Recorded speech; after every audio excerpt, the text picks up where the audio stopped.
سلطنت عثمانیہ کے زوال کی بنیاد 34ویں خلیفہ سلطان عبدالحمید دوم کے دور میں رکھی گئی۔ یہ 1876 میں خلیفہ بنے اور دنیا اس وقت تک تبدیل ہو چکی تھی۔ لوگ بادشاہوں کے آمیرانہ مزاج سے تنگ تھے۔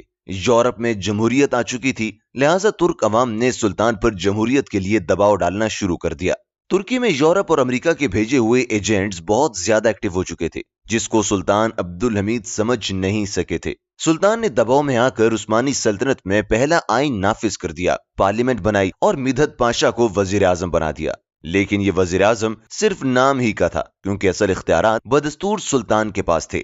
اس سیاسی رد و بدل کے موقع کو دیکھتے ہوئے امریکی ہم نوا سیاستدانوں نے سلطنت میں بغاوت کی چنگاری پھینک دی۔ لیکن اب سلطان عبدالحمید کے اپنے قریبی بھی سلطان کے ساتھ دھوکہ کرنا شروع ہو گئے تھے۔ اس صورتحال کو دیکھتے ہوئے سلطان کے مخالفین نے عوام کو اتنا اکسایا کہ اس پر عوامی احتجاج شروع ہو گیا۔ سلطان نے آئین منسوخ کر کے پارلیمنٹ توڑ دی اور اس کے بعد 30 سال تک پارلیمنٹ بحال نہ ہو سکی۔ عوامی احتجاج زور پکڑتا رہا۔ فوج اور سول انتظامیہ دونوں سلطان کے ہاتھ میں تھیں، لیکن سلطان کو اس بات کا اندازہ نہیں تھا کہ مغرب اب سلطنت عثمانیہ کا پرچم سر نگوں کرنا چاہتی ہے۔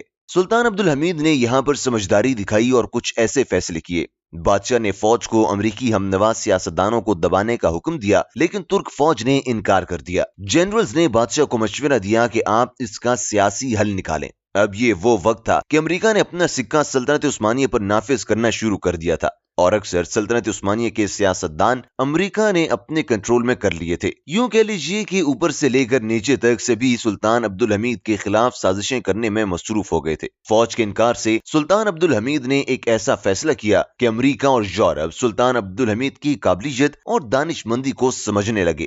بادشاہ نے ساری عسکری قیادت بدل دی۔ سلطان نے جونیئر اور کمزور افسر اٹھائے اور انہیں سینئر پوزیشنز پر لگا دیا، اور وہ افسر سلطان کی منشا کے مطابق امریکی حمایتیوں کو دبانے لگے۔ Tax collection, law and order, بادشاہ کی سیکیورٹی اور خفیہ معلومات سب فوج کے حوالے کر دی گئیں۔ اس دور میں 3 پاشا ابھر کر سامنے آ گئے: طلعت پاشا، جمال پاشا اور انور پاشا۔ ترکی میں پاشا نام نہیں ہوتا بلکہ عہدہ ہوتا ہے، اور یہ میجر جنرل کے برابر ہوتا ہے۔ طلعت پاشا کو داخلہ امور دے دیے گئے۔ جمال پاشا کے پاس نیوی تھی، جبکہ انور پاشا بری فوج کا سپہ سالار اور وزیر جنگ تھا۔ آپ تاریخ اٹھا کر دیکھ لیں، آپ کو دنیا کی زیادہ تر جنگیں ملٹری ڈکٹیٹرز کے دور میں ہوتی نظر آئیں گی، کیونکہ ملٹری ڈکٹیٹرز جنگ کو اپنی بقا کے لیے استعمال کرتے۔ بارود اور لاشیں ہمیشہ ڈکٹیٹرز کو تحفظ دیتی ہیں، لہٰذا یہ لوگ بھی شدت سے جنگ کا انتظار کرنے لگے۔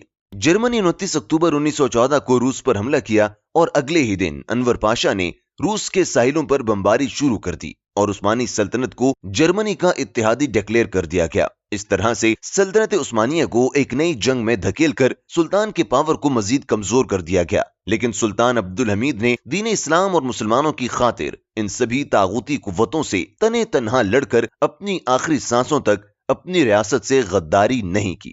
دشمن نے اپنی سازشوں سے جو کرنا تھا وہ تو کر لیا، اور انشاءاللہ وہ وقت دور نہیں جب دنیا کے ہر اس ملک میں ہمارا جھنڈا ہوگا جس میں کبھی عثمانی سلطنت کا پرچم ہوتا تھا۔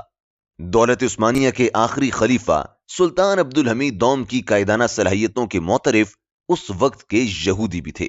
مملکت فلسطین پر قبضے کے لیے بھاری مالی پیشکش کے باوجود سلطان عبدالحمید دوم نے یہودیوں کی پیشکش کو ٹھوکر مار کر فلسطین کی حفاظت کے لیے جان کی قربانی دے کر فلسطین کی حفاظت کو ترجیح دی۔